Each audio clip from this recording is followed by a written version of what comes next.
It's raw, it's real, and we are very, very honored to bring to you the Sugar Shack gentlemen. Arian, Eddie, love to have you. Pat, we're all here tonight.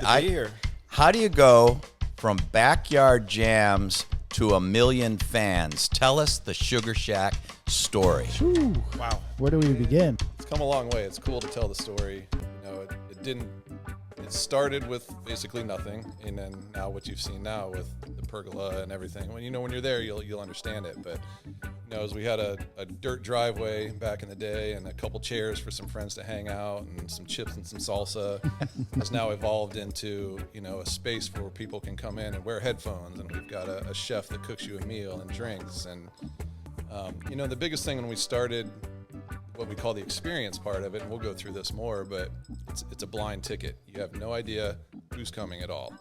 And that was a toss-up between the team. Is this going to work? Is this not going to work? Are people going to buy a ticket to do this? And we've had more great response on just that alone than anything else.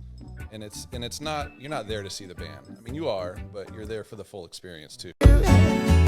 We're jamming, and I hope you like jamming too. LiveFest Club. Hey, let's Here we go. It's real, and we are very, very honored to bring to you the Sugar Shack gentlemen. Arian, Eddie, love to have you. Pat, we're all here tonight. How do you go from backyard jams to 1 million fans? Tell us the Sugar Shack story. Whew. Wow. Where do we begin? Go. Take us back. Take us to the beginning. Well, first Take us off, to the beginning. thanks for having us, and congrats on this new project, guys. This is cool. Awesome. Amazing set, and we're stoked to be episode 1. Not a bad place, huh? This is sick. Yeah, Steve, you got the spot here. For sure. Thanks. Well, you guys, open door policy. You know that. We've known each other a while, so Got all the instruments. So. there you go. There you go. Come and jam anytime. But yeah, man, Arian and I and 3 other guys started the Sugar Shack Session YouTube channel. February will be 12 years ago. Wow. And with my musical background, I'm a drummer, and I was in a band for a long time called Common Ground, touring artist, and I thought that band was going to be my career, and as bands do, they break up, and so I was kind of lost when that band broke up, and during that time, touring and those kinds of things, I found my love for filmmaking and photography, and when bands are on the road, it's a thing to find a session channel, to find a platform to be featured on. There at the 12 years ago, there wasn't a ton of them, but there were a lot of them around. There's a few of them around the country, but there wasn't one in the state of Florida. Was there anyone dominating at that time? Because I've watched your meteoric rise. Yeah. And I don't know if I know of anybody that's grown that fast. I think Tiny Desk kind of carries the flag for session channels. okay. They're definitely the leader. They get the Taylor Swifts of the world and the Bad Bunnies, and the mainstream artists. They get the big artists on their session channel. But there's other channels that inspire us, like Audio Tree out of Chicago. Mo Boogie is one that was in Colorado for a long time, and that was a big inspiration to me personally. Is Mo Boogie. Their thing was acoustic sessions. So when we started the channel, we committed to producing acoustic sessions. Just bring an artist in and strip things down to music, what music really is. And without the amps, sometimes artists use pedals now, but just keep it raw, keep it real, and play the music like you wrote it, and play it live. And so it's exactly what we did. I talked to Arian and 3 of our good friends into starting this channel with me because I needed a team. Yeah. And it was a mix of videographers, photographers, and audio engineers. Just keep it skeleton crew for as long as we can, and let's see where we can take it. So with my history as a touring artist, I felt like I knew enough bands to get it going, get it off the ground. And I told the boys, I said, let's keep the product free for artists, because when artists are on the road, they don't have money to spend to stop and produce a video. So I said, let's see what we can do, just giving it away and building a name, building a reputation, build a brand. And that's exactly what we did. We just invited artists. At the time, it was my home. The Sugar Shack was my personal home until How did the name come about? 4 weeks ago. The name, it was, I moved into the house 15 years ago. So I lived in the house for 4 years before we started the channel. And my band had been practicing there for a few months. And just one of the nights, one of the boys came in and said, I think it was one of his first times at the house. He said, "This is a sweet little sugar shack you got here, Ed." So like the whole friend circle and all the bands and it just started calling it Sugar Shack. So when we started a channel, I was like, maybe Sugar Shack Sessions is a good name. And I remember making a logo and sending it to Arian. I'm like, "What do you think about this?" He's like, "Sounds good." And my fiance is like, "I don't think anybody's ever going to be able to say that because it's kind of a tongue twister." And I'm like, "Well, you're not going to forget it either. So let's give it let's just run with that." And it's a unique name. It's a word you can't miss when someone says it in a crowd. And you really don't forget that name. So, yeah. Arian, take us through the experience of a session and how that has evolved from the first sessions to, for example, some of the sessions that I've been to more recently. Yeah. Take us through that and what is a person's experience and the whole mystery, you know what I'm talking about, when it comes to who's playing and all that and how people still, will commit to that. Yeah. I don't want to blow that, but that story, I want you to tell that whole component because that's, in my opinion, one of the most fascinating pieces of it. Yeah, no, it's come a long way. It's cool to tell the story.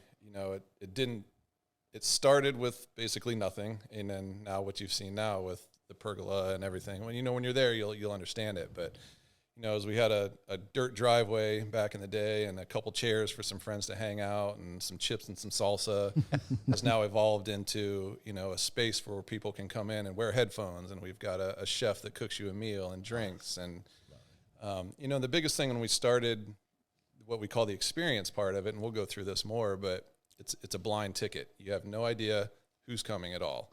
And that was a toss-up between the team. Is this going to work? Is this not going to work? Are people going to buy a ticket to do this? And we've had more great response on just that alone than anything else.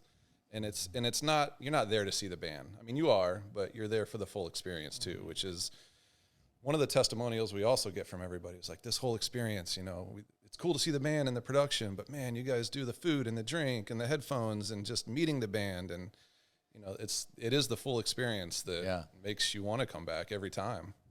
Pat, I don't know if I've ever heard of a live music venue that people go there, pay an entry fee, and don't know who's playing.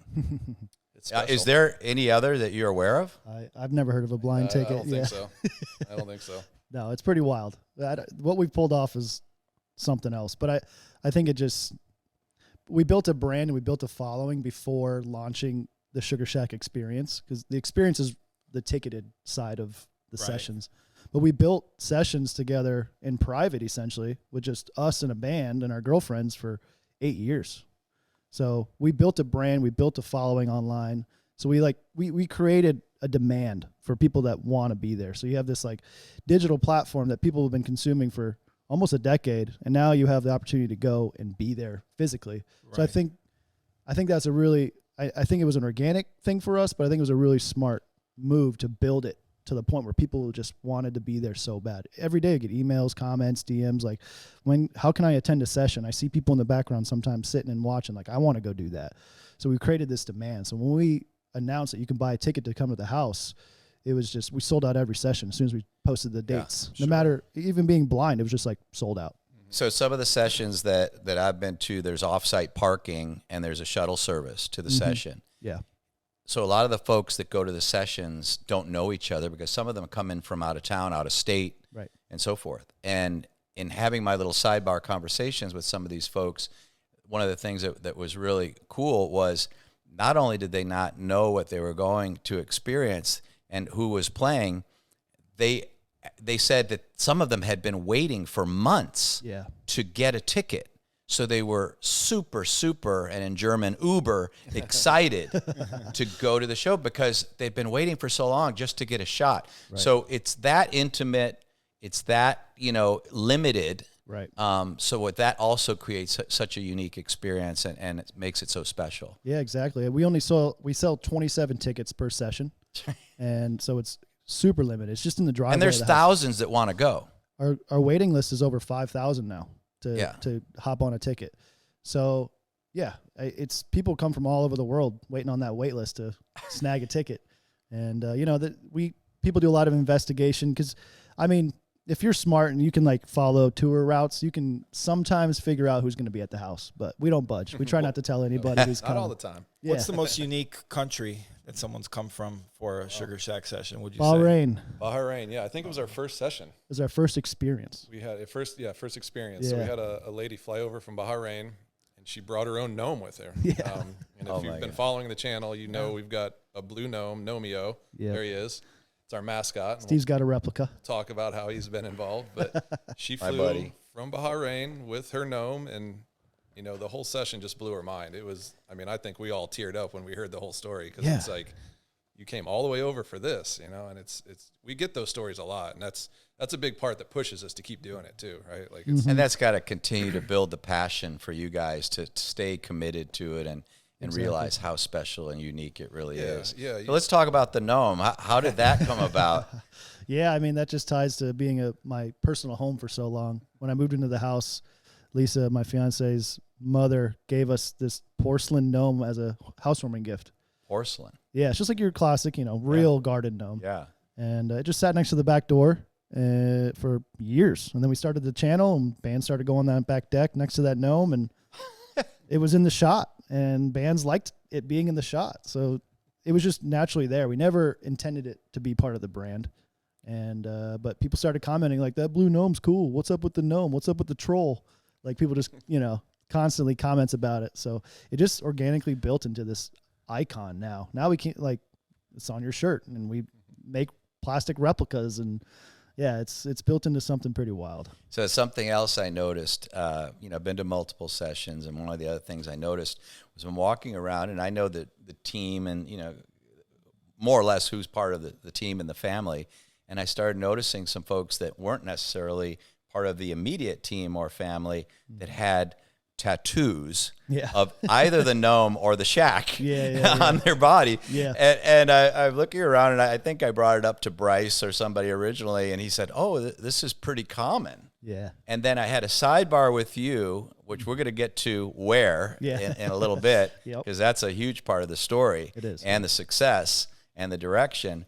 But tell me about this tattoo phenomenon. I mean, that's another thing. Like, not only have you built a great brand, but when people start tattooing Yeah. your logos and your mascots on their body, tell me about that. And then tell me what happened to you recently. Yeah, I think, we've just built such a beautiful brand that people truly believe in and want to support.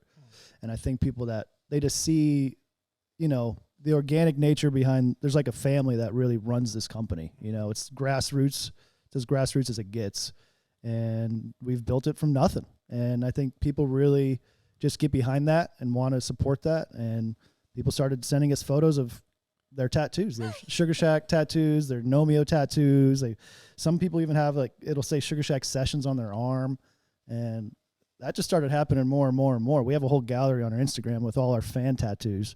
And I don't know, it was like 2 years ago, I ended up getting mine on our Let's 10 see year, it. Let's see it. Show it to the camera. There you go. on our 10-year anniversary. I was like, I gotta get the Sugar Shack. It's my first tattoo. You start feeling guilty because Yeah, you're the exactly. only one without one. I was like, I gotta join the club. I feel it too. But I added a little special touch. I added 5 birds on there to represent the boys that started it with me. So mine's unique in that way because it's me and the 4 guys. So I had to get the birds, the OG birds on there to kind of make mine a little more unique and special. So I surprised the boys with that. And yeah, man, like I think we got like 2 weeks ago, we had someone send us a DM, and this entire back was like a Sugar Shack Oh, my mural. God. The house was in the middle, and there's like this whole sunset and Full back tattoos. full back for the It's rest of the wild. rest of his life. He's gonna be You should describing get free jam sessions. And who Yeah, absolutely. is this? Somebody you had completely history random. with? No, completely random. Just, hey, dude, look what I did.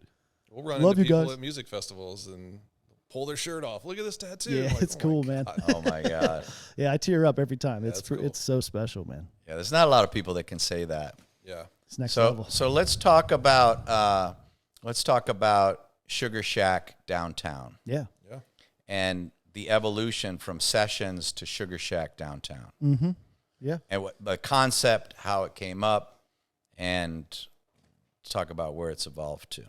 I think, having a venue has always been a dream of ours since day one. Yeah. Let's build a music channel. Let's invite our favorite bands over to our place to hang out and record special performances together. I mean, I feel like a venue was kind of always in the cards. We just never knew how we were going to get there. Let's just build this brand. Let's build this channel, this platform, and see what we can do, see where we'll take it. And 4 years ago, a developer in Bonita caught wind of what we're doing and started coming to sessions, Kyle Moran. And he just saw what we had. And good guy too. Very good guy. And he had a piece of land in downtown Bonita and just said, I think your guys' brand on this piece of land is the perfect combo. Yeah. And he had the ultimate vision to bring us there. So, and it's literally Main and Main, right, Arian? I mean, this location, it's prime. If you look up on the screen there behind you, you're going to see some of it during when it was under construction. nice. These are photos that I took, back then. Actually, I was touring it with Kyle. You guys made the introduction. I went to check it out, and just fantastic. Wow. It's surreal. So, but that was a whole nother challenge, right? I mean, it's always a challenge, especially when you've got live music, you've got, ordinances, you've got food, beverage, alcohol sales. So it literally touches every component of, county commissioners and their governance over a community. Yeah. Take me through that process, Arian, some of the challenges that you guys experienced. I mean, like any building project, if you've been a part of it, there's challenges, right? You think it's going to be done in a year, it's done in 3 years. It's just the nature of the beast. Kyle was great in working with the city and really presenting the idea to them and, elaborating on how this is going to bring commerce to downtown and bring people to downtown. And it really has. It's been great. And the city's, 100% been on board, been super helpful.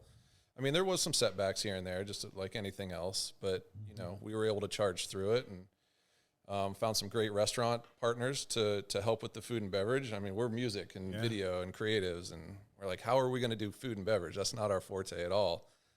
But, we've got a great team with Gordy and Gary and Craig and the guys that run that side of it. And, we couldn't be more blessed with that side of the team to help us just bring together this whole vision. So, there were setbacks here and there were some adventures and some highs and some lows, but to look back now and I don't think we would have been able to be where we are without doing that, right? Like it takes those ups and downs to get where we are now. So, and can I just say, being a former restaurant guy, being a restaurant manager, Gary and his team do an absolute phenomenal job, killing it, running that place. Yeah. They, no matter how busy it is, they're navigating through a lot of moving parts. And Gary's so proud of that restaurant too. He loves to give tours of the kitchen, and the food is really, really good. So good. Built to Eat, which I'm a part of, did a food review there with Conservative Ant, and it was just a home run. So yeah. I mean, it's a unique space too. It's not a templated building like you would see, or you move into a strip mall or something. I mean, it's all built from the ground up.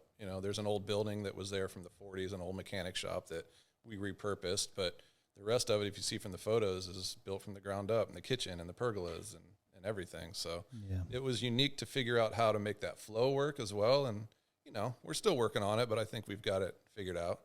Yeah, another thing that's really special about it is not just that it's indoor and outdoor setting, but there's a substantial stage for the performers and a fantastic audio system that's synced timing-wise depending on how far away you are from the performance, so you don't have any delay in the sound. Can you speak to that a little bit? How that works and why that's so important in a place that's sizable?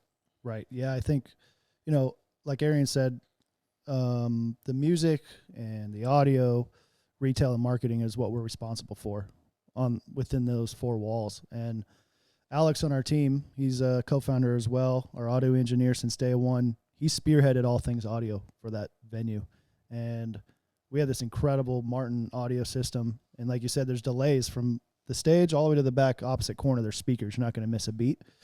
So they have them all timed and tuned so that no matter where you're at, you're in sync with what's going on stage. And it's an incredibly immersive experience when it comes to just being in like a live music restaurant. Like I've never felt like the clarity and the quality of audio, no matter where you are on property, even in the bathroom. It's like Yeah. quality audio in the bathroom that's happening on stage. Yeah. With great AC, by the way, in the back. Yeah, it's like the only AC. There's literally people hanging out in there because they have the great audio experience on a warmer Florida day. you Yeah, know, which- that's funny. Not all the time, but you know. Yeah, we wanted to make sure there was audio everywhere, inside the building, in the bathrooms, Yeah, in it's the cool. back pergola, and all that. So And video too. If you're And sitting in video, the back, you yeah. get to see what's going Yeah. on stage, which is great. Yeah, it's kind of all the little touches you find at a session, but in a big commercial space. You got your screen showing what's going on, you got your food, you got your drink, and you got your live band, and you got this community that's all there based around live music. It's really cool. It's really special. How does it make you feel when you look at that picture? Oh, man. want to cry. How does every that time. make you Yeah. feel? It's Want to pretty- cry? Yeah, Yeah, I mean, it's it's unbelievable, really. surreal. And just to know like what we've been through in the last 11 years, and then 3 years building this thing, it's crazy. I climbed up on a tree to take that. Yeah, sick. Nice shot, Steve. Yeah, it's a Sick good one. shot. I'm pretty good on trees, yeah. Steve standing out front with his hands on his hips. Who is that? Is that you out there up front? Just No, I'm taking it all in? Yeah. I'm up in the tree, man. Taking the photo. You know, a big thing of what we're proud of too is we were able to keep all the trees on the property. Yes. You know, there's 50 to 100-year-old oak trees on that property that we only had to get rid of one. Hurricane Irma had knocked it over, and it was right in the middle of where the big pergola is. But other than that, I mean, we brought an arborist in, made sure anything we do in the ground doesn't affect the roots. You know, it just brings the Sugar Shack vibe to this location. Yeah, it makes a super warm feeling, that tying the indoors, outdoors. You're really outdoors, but you're protected from the elements. Yeah. You know, which, you know, of course, in any environment, that's important. Mm-hmm. So let's transition a little bit. You guys also travel quite a bit as a team to do audio and video and drone work for music festivals as well as professional sporting events. Correct. Let's talk about that a little bit. Let's start maybe with the golf events. I know these are major events that you're involved with, and then we'll transition into music festivals. Yeah, I think since day one of doing this together, we were doing freelance videography gigs. And we were actually working at the same print shop, working a regular day job. Other boys were somewhere in restaurants, and I don't know where Alex worked. I think he was in Food and Thought or something. Yeah. We all had day jobs when this all started. So we started a media company kind of simultaneously with the YouTube channel. And they were two separate entities for a while. So we were just taking on, you know, weddings and real estate and all those like standard videographer startup company kind of gigs and just building that brand. And but the Sugar Shack YouTube channel was growing faster than that brand because of that was a more desirable brand. But that company wasn't making us any money. That was just a YouTube passion project. Just for a pause on the live music stuff, how big is the YouTube channel now? How many followers? We're 560,000 subs right now. Wow. Yeah, it's growing. We're on a nice new trajectory right now too, because I feel like every year we just climb, kind of start. What are you seeing that adding, like hockey stick. 100,000 a year trajectory? Probably in the 50,000 a year 50,000. range Yeah. somewhere. I think Yeah. we're in 5,000 to 6,000 a month is kind of what we're averaging. So, you know, it's interesting for the viewers, right? And Pat, you can speak to this. You know, one of my opening comments was, you know, from Backyard Jam to 1 million fans. Because you have 550 or 600,000 subscribers, Yeah. you can be in the millions of views, and even one session Yeah. can have as many as 6 or 8 million views, which I know you do have. Yeah. Our Wait. top one's 18 million. I was right going now. to say You've 18 won million, 18 million. So Yeah. you have to be in the hundreds of millions of total views. 80% of our viewers right now they don't subscribe. Yeah, I mean, well, That's a lot of crazy people, stat. for whatever reason, Yeah. they don't hit subscribe. I You know, know. Yeah. because YouTube's they tough. feel, you know, maybe there's some kind of obligation, or, you know, I'm just going to get, you know, pummeled with, you know, advertisement, whatever it is. Yeah. So I think there's, you know, a lot of people don't realize how big it really is because they just think about subscriptions versus views. So, Pat, speak on that. Well, 500,000 plus subscribers is impressive in its own right, obviously. But what they've done is organically build the YouTube channel, because a lot of, you know, people take the fast road and they'll buy views, likes, and you guys have obviously built it up gradually and just keeps growing on a monthly and yearly basis. And just to see, you know, some of their videos get up to 18 million views is super impressive. And I can only imagine your analytics from all the different parts of the world that you guys are hitting too, which is absolutely incredible when you think about here in Bonita Springs. Yeah. And it's become a worldwide channel. I think Brazil's our number 2 market. Is it really? Interesting. The Philippines is up there too, because every artist that records with us brings their network and their demographic. So our demographics for all these artists are starting to overlap. We're getting close to, I think, 400 artists that have been to the house. So all those little markets for every artist brings are starting to overlap everywhere. Right. So it's really cool. Like Soja is a Grammy award-winning artist that came, and they're huge in Brazil. So we scooped up all the live music lovers in Brazil, and it just spiked the channel. So it's pretty cool. I have to believe, though, too, that that's also changed some of these artists' lives. Oh, big From time. basically, let's just say an unknown, talented performer to all of a sudden you have 1 million views or, Right. 2 million, 10 million, 18 million, like you suggested. Yeah. What does that do to a performer? I mean, the calls you must get from him, like, oh my God, I was lucky to get 10 views, on my little post. Yeah. Right. Basically breaking artists at that point. Yeah, correct? we have a few like success stories of breaking artists right now between Little Stranger, Reese Brothers. I don't know. Those are probably our 2 big success stories. Yeah. Little Stranger's one that I think is our best story. Right? Yeah. I think they reached out to Eddie years ago. And it was just, they're from South Carolina. They were a smaller band, a duo hip hop group. And I don't think we had really done hip hop at the time. We started as more of a modern American reggae scene. Now we do all genres, which is great. And we love it. But they were able to come down, and it's just, they've skyrocketed. They've done 3 sessions with us now. Yep. And, now they're headlining festivals and they're traveling, the world and touring. And Yeah, so they're a bus. it's really cool to see that. And every time we see them, we're just like old homies and, hugs and, thanks for everything. And it goes both ways, right? Yeah. Like It does, yeah. they've helped us and we've helped them. And that's just, it's a great feeling. Yeah, I mean, they showed up in a Honda Civic, just 2 dudes, because it's a 2-person hip hop duo is all their band is. And I remember the drummer in a band that was recording with us was wearing a Little Stranger shirt, and I asked him on set, I said, "What's Little Stranger?" He said, "Oh, those are my homies. They really want to do a session." I was like, I'll check them out.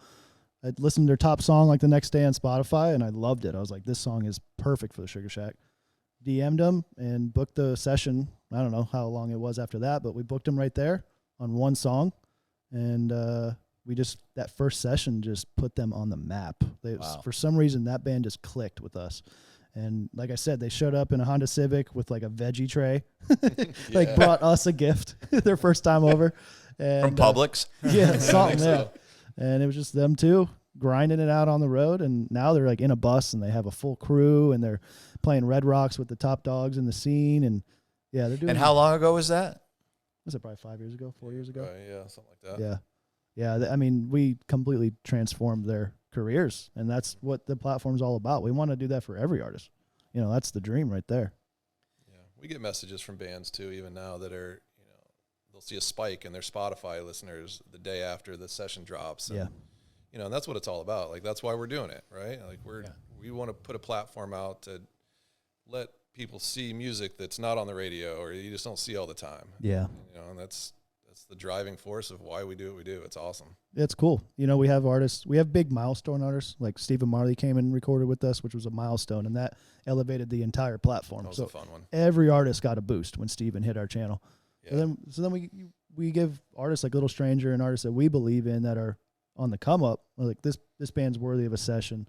We believe in this band. Let's give them a shot. Let's produce these sessions for them and get them on this platform. And then, we get those milestones along the way, and it really just lifts everybody up. So it's just like really, really, really cool platform that everybody's kind of helping each other and building it. And, like I said, it's free for artists too. So everybody's invested to make a good product together. So it's cool. How did you transition from doing the typical, like you said, startup photography for different types of, businesses or entities or real estate, what have you, and then you went into professional sports, like the PGA, the LPGA, and then into music festivals? Yeah, I think we got sidetracked, but we started. That was me who tied it. Yeah, I'm good at that. Yeah, and I think Eddie touched on it, but we were all working different jobs as we started Sugar Shack. Eddie and I were working at Prestige Printing together, and working on logos and website. Well, we probably should have been doing something else, but that's That's how entrepreneurship starts. Yep. And at that time, I had really gained a great relationship with Rob Hartman. You know Rob really well, and he runs, the PGA event here, and him and I worked together for a while. And I think after we got out of Prestige, I reached out and I said, hey, Rob, we do video production. Is there anything we can help with? And he brought us on. We started doing some smaller stuff, and then it's just kind of scaled from there. We've got, 4 guys on the team, Justin, Spence, Eddie, and I that, video, photo, Alex does audio. So we were able to combine all our creative forces and just start pitching commercial work and bigger jobs and things like that. And yeah, we've been able to do the Valero Texas Open and the Grant Thornton Invitational and LiveFest and, all these Reggae Rise Up's a huge music festival we do. So we always talk about golf and music is kind of, what we love to do. And, Yeah. Tell us about LiveFest. What do you know about that? It's all right. It's a little fest down here. It's only the biggest festival in Naples, Yeah. Southwest Florida. Well, can you? I'm going to flip the script if I can, Steve. Kind of talk about that because Steve's obviously giving your guys flowers for what you guys created here locally. Talk about what Steve's created with the LiveFest Club, bringing that to Naples, something that we haven't seen been done here. Yeah, I would say, Naples has never really seen anything like that, right? The numbers don't lie. Yeah, exactly. And, to do it during a golf tournament alone has got to be challenging, right? Like doing a festival by itself, but then trying to combine it with a golf tournament. So I give you props for, what are we at, 7 years now? 6 Yeah, years? this will be the 7th year. Yeah. We started in 2019. We took 1 year break, as you know, in 2020 because of COVID. That was kind of the norm, Yeah, this would be year 7. It's been amazing. People talk about it all the time. I think it's the most, looked forward to festival or event down here. It's during the holiday season and Christmas time. So, kudos to you for bringing that and bringing 20,000 people onto a golf course on a Saturday night, So Yeah, man. And thanks for bringing us on too, right? Like we love, like I said, we love filming music and golf, and that's our forte. We love it. So. And thanks for the shout outs every year. Yeah, appreciate that. Oh, of course. Give us for people if they want to know what that means. So in the middle of LiveFest, we have major performers. Anyone from Thomas Rhett, Brad Paisley, Darius Rucker, 38 Special, the Goo Goo Dolls, bands of that caliber. Yeah. And I go up, during some of the intermissions where we have DJ Sinister, keeping the crowd active with some great music and singing, while the bands are changing out. So it gives me an opportunity to talk to the crowd and thank folks and thank our sponsors and so forth. So when my friends from Sugar Shack, these 2 right here and the other 3, were getting ready to open Sugar Shack downtown, and it was literally the opening was only going to be about 30 days away from LiveFest last year. Yeah. So I plugged it more than I plugged our sponsors that pay significant amount of money. And I heard about it. Don't worry, I heard about it. Yeah, I'm sure. but I, I knew it was going to be successful regardless of the plug. But I couldn't help. I couldn't resist. But give it a great plug for our friends and then to see the success that's happened has made it that much more special. And of course, I'll be talking about that because it's another thing too is, I'm participate in a band called Good Intentions. And we've been fortunate enough to play Sugar Shack downtown and play live there. And I can tell you that it's quite the experience. It's one thing to go watch a performance there, but it's another thing to perform there. Oh yeah. And it's funny too. Just a little sidebar. During our last performance there, we were on stage and we were getting ready to sing "American Girl" by Tom Petty and the Heartbreakers, and I was just starting the song out, and there was a gal whose birthday happened to be that day, and she jumped up on stage. And it had more than a few wines. Yes, she did. And so she was, let's just say, not that sure-footed, right, when she was on stage, holding a big glass of red wine. Oh, boy. And I knew that you guys were out of town or just coming back from a golf tournament that you were shooting. Yep. So I wasn't expecting to see you guys there. And anyhow, this gal is literally, we're trying to usher her off the stage as we start this song, American Girl. And as we're trying to usher her off, she's ready to spill this big glass of red wine on the guitar stand. Yep. Oh, no. And all of a sudden, I see this hand come back from backstage and grab the glass right out of her hand. And I look around, and it's Eddie Kopp. and Eddie just looks at me and winks. And I just look at him and wink back. And I said, perfect timing. Yeah, it was. And he walks off stage, saves the guitars. It was, yeah. Gently, we escorted her off. And we just rolled. Didn't miss a beat. Yeah, it was rolled perfect. right into American Girl. It was I saw what was coming. That wine was all over the place. Boy. And there's just nice guitars, there's drums, there's mics, there's cables. I'm just like, I perfectly snatched that. It was glass out of her. I was perfect. like, you can have this when you're done. Well done. No drinks allowed. Up here. But it's like I said, it's one thing to experience it from the audience while you're having a great meal or having some cocktails, sitting watching the performances. But to perform there, which we've done, and we're on schedule to perform there again December 20th, Yep. and then again we'll be performing there in the spring at some time. Cool. Bryce had scheduled us later in the spring. I think it's sometime in April. But it's a fantastic experience. I mean, there's some pictures right there up on the screen of us performing, so people could see what a backstage look is looking out to the crowd. So that's our group, Good Intentions, up there, and it's just a great experience. The sound guys are great. The green room is fun. It's quaint, but it's comfortable. It's just a great experience for any band, and so I would encourage any band, if they are so worthy to have the invite, they should accept the invite to Yes, come they play should. there. How Yeah. far out is Sugar Shack on booking? Downtown? bands? Yeah, downtown. We're booked through March right now. Wow. Yeah. So it's about 6 months, basically. Yeah. I mean, our guy Bryce on the team, he handles all booking, and he can't hold him back. There's just I can inundated imagine. with Yeah, bands trying to play, which is a good problem to have. absolutely. But makes it tricky when you have a big dog that wants to play February, but the whole calendar is Already booked booked. up. Yeah. So, we're learning a lot. It's year one, so we're learning Sure. a lot. And Bryce is doing a great job. And That's keeping a that- big honor. Good Intentions band's already played there and be playing 2 more times. And That's what I'm saying. It's our boy Steve. Yeah, and my daughter was lucky enough to join Steve on stage at the Sugar Shack. He Oh, that's brought her right. on stage, cool. so That's right. That was incredible. Was that her first time up on stage in a live performance? Absolutely, Yeah, that was super cute. She got up there with a girlfriend, and with her cousin. they were a little like uncomfortable at first, but I think the encouragement from their father telling them, "Go ahead, dance," and they started, relaxing and started moving with the moves, with the and the music. It was cool watching them. It was a super cool moment. So and Sugar Shack is very family friendly too, yeah. and my daughter loves going there. There's area for the kids, so Oh, yeah. That's really important because that's another thing that's unique. You don't see live music venues where there's, alcohol and food and, that atmosphere where there's literally a carved out section for the kids. And it's not off in a tiny remote corner. Yeah.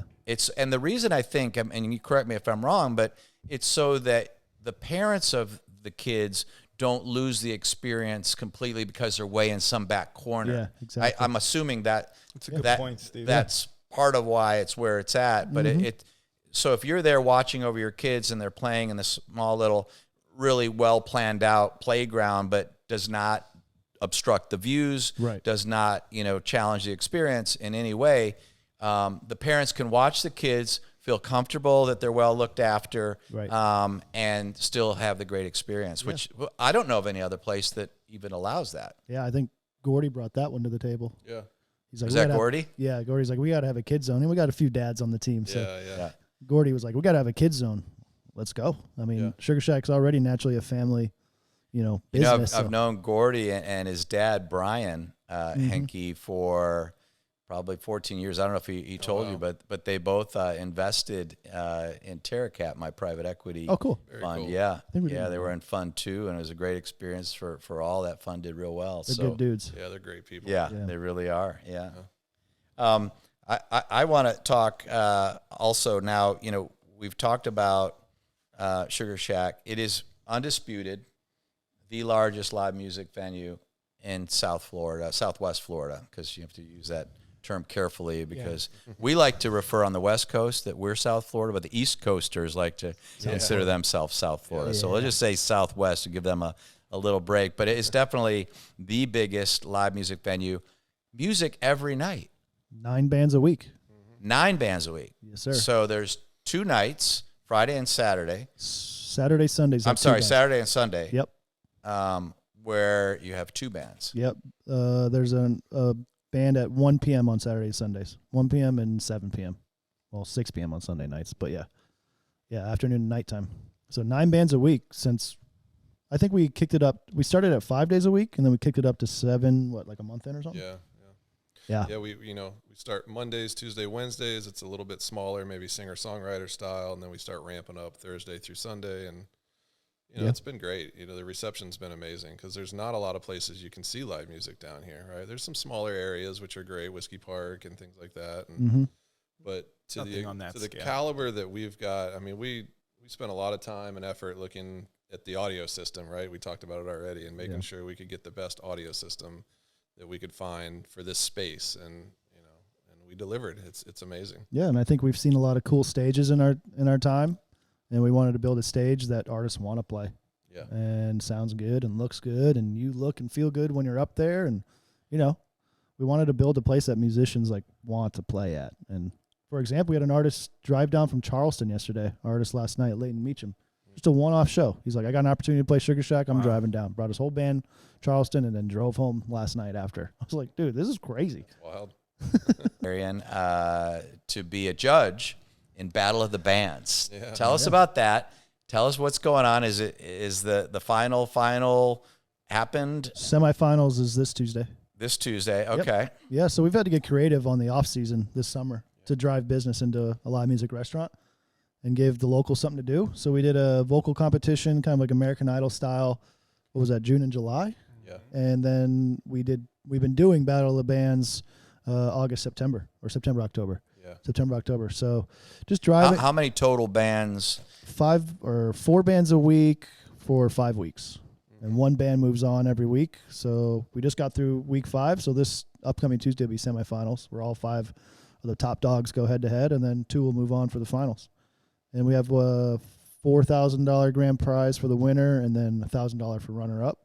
So we're just trying to support the local community. There are bands from all over the state. We opened up Battle of the Bands to the entire state of Florida, but we're just trying to build a live music scene and a community around live music and Sugar Shack downtown. It's cool. Yeah, one of the things that I want to do, and you guys know this, I'm a big believer in local and helping folks that are here and local and build, whether it's charities or fellow musicians or venues, or initiatives like what you guys are doing. So one of the things that we've done, this would be the 3rd year out of 7 years, but remember we didn't have one venue, so it's really 3rd out of 6 years. And I'm going to start doing more and more of that, is bringing in the opening band is going to be likely, at least from the state of Florida. Preferably, if it's my preference, it would be local. Yeah. So one of the bands that's going to be opening this year for LiveFest is Rock Republic. Oh, yeah. Love Rock Republic. And I think we all love Rock Republic. Rock. Let's talk about Rock Republic and the history of Rock Republic and how fantastic is it. Yeah, because I could tell you this. Talking to Christian Yacono, Christian said that LiveFest will be their largest performance that they've ever done. Sure. And so he was asking me how many people will be there at X time, because the performances start at 5. He's like, I said, well, part of that is how many people you bring in early to watch you. Yeah, that's true. You go, but usually we're in the thousands, but it's packed. But by and they're going to play a full set, so they're going to have quite a good crowd, but. So anyhow, let's talk about Rock Republic. What a great local group that's they've played Sugar Shack multiple times. Yeah. At least 3 times, maybe 4. Maybe 4. They're our top dog, man. They are one of the strongest local bands in our area. And there's just something about the combination of Sugar Shack and Rock Republic that just clicks.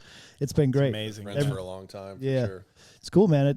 I think that we've really kind of opened the floodgates to the local scene, finally having a real venue in town.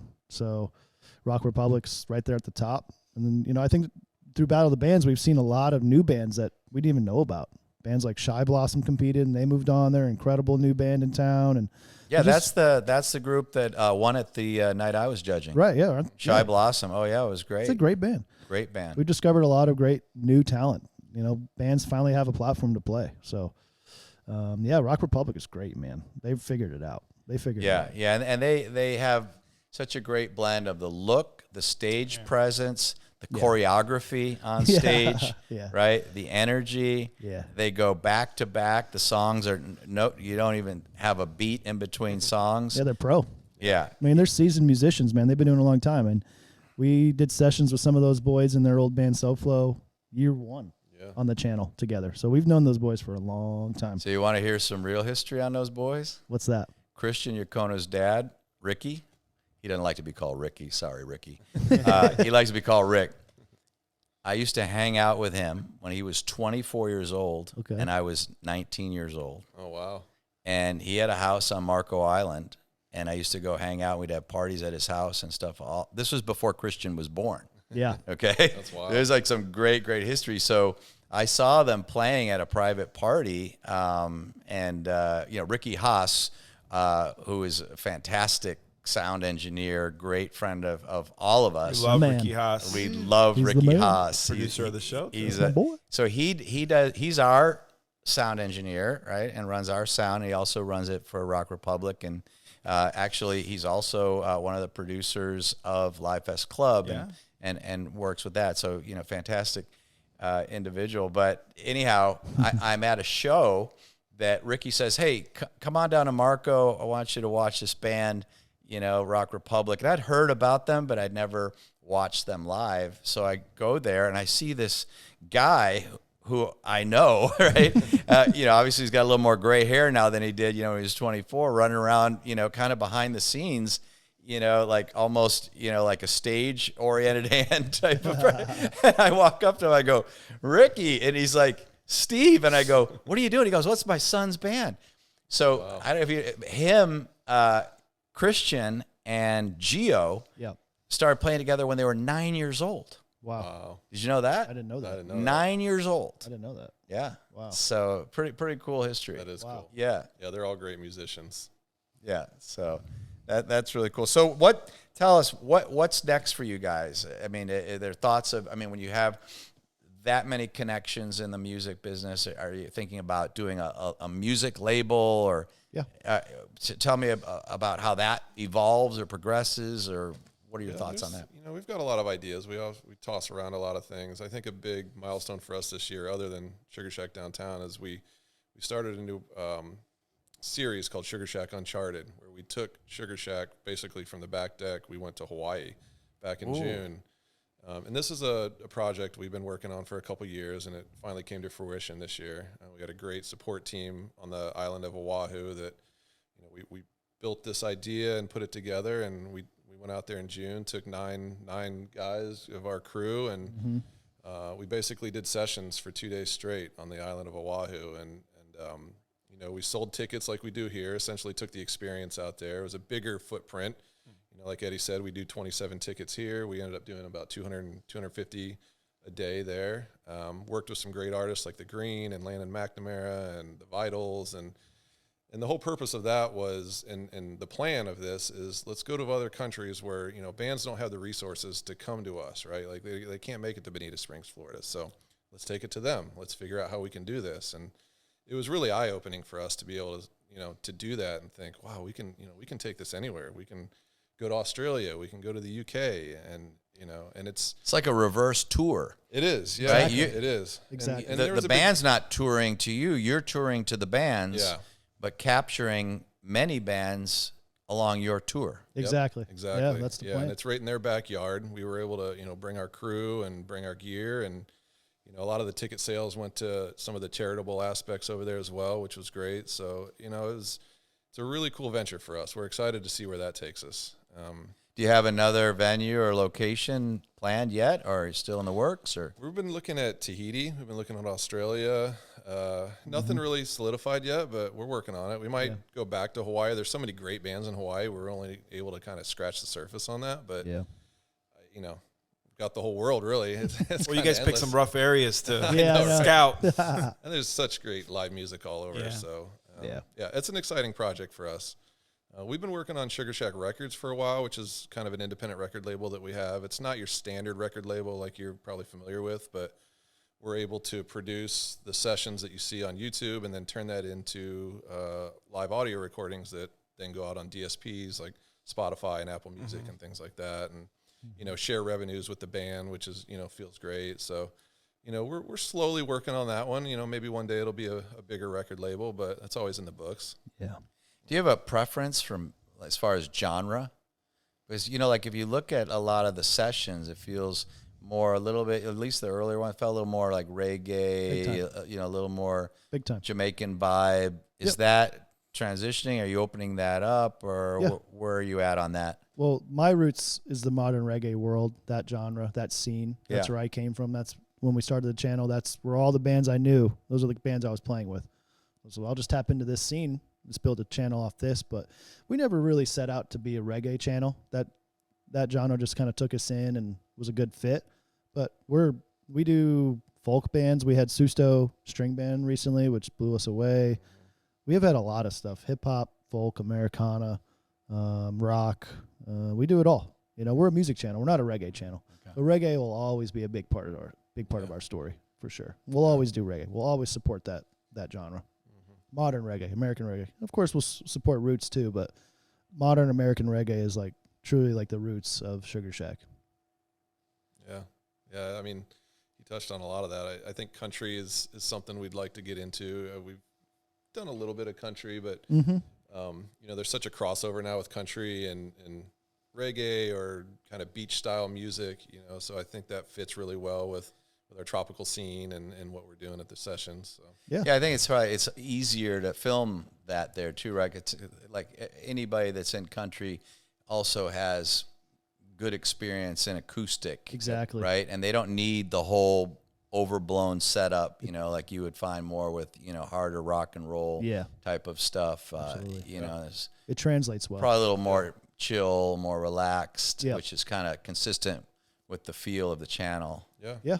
I think downtown's been a great platform to scout bands too. Like I found a few bands that we've booked now that I've been like, whoa, this band is awesome. Never heard of them, but they need to be on the channel. So it's been a cool, you know, kind of crossover there too, because downtown, you know, country and rock are really what thrive at downtown. We do reggae too, but like country and rock seem to be kind of the top performers there. They really drive business. So, you know, it's a whole different beast over there than it is. You know, the session channel is so curated and so Rock like that Good Intentions band. Good Intentions. Good band. Yeah, great band.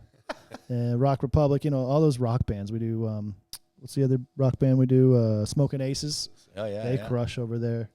And, yeah, it's just been cool to meet so many different bands and so many different genres. And it's been awesome. It's been a lot of fun. Yeah, it's crazy. I think doing the sessions through 11 years, you know, we thought, hey, we've met every band, right? And now opening downtown and Yeah. it's like, holy shit, there's a lot more music out there that we weren't even aware of. Great Yeah. music.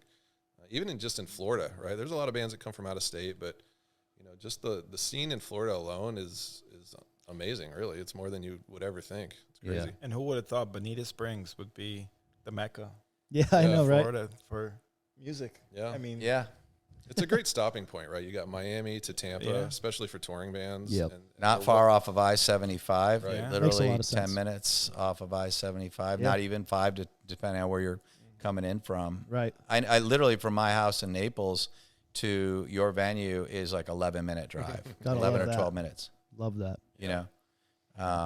So it's easy for me to tell my wife, you know, hey, you know, I'm going to sneak up, go over to downtown.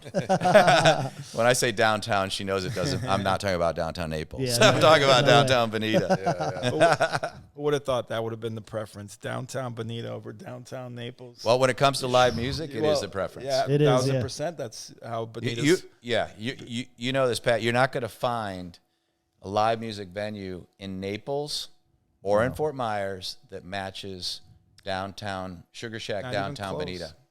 Yeah. No, not even close. And do you see a lot of people going to try to kind of replicate the Sugar Shack concept? But what you guys have, right, is organic, so you can't really repeat that. But are you starting to see like different cities trying to kind of emulate what you guys have done? I mean, it'll happen. Yeah. Right? I mean, I think even just from the session channel that we do, there's other channels that have started, and it's flattery to us. Sure. Right? It feels like, all right, we're doing something right. Like people are liking it, and I mean, I hope they do. Right. I hope there is more spots like that, because just live music in general, it just like you were saying, it brings everybody together. So Exactly. let's put them everywhere. Yeah. I mean, we want to work on multiple locations as well. Like that's a big dream of ours. Like let's take this to other towns and other cities and other states, and and we just that's our dream. Let's just keep doing it and bringing it to the people. That's the goal. Maybe we could be the next Hard Rock or the next House of Blues or something like that. Let's be that next concept, kind of in that space. So we're working on we got the feelers out on some more locations right now. Yeah. I could see that happening, Steve. Yeah, from backyard jams to 1 million fans. Sugar Shack downtown and the Sugar Shack men. Really appreciate you guys coming on the show. Yeah, Cheers, thanks for having guys. us. Season 1. Got you. Thanks so much for Thanks, coming. guys. Thank you. Really appreciate you guys. Appreciate you guys. That's a wrap.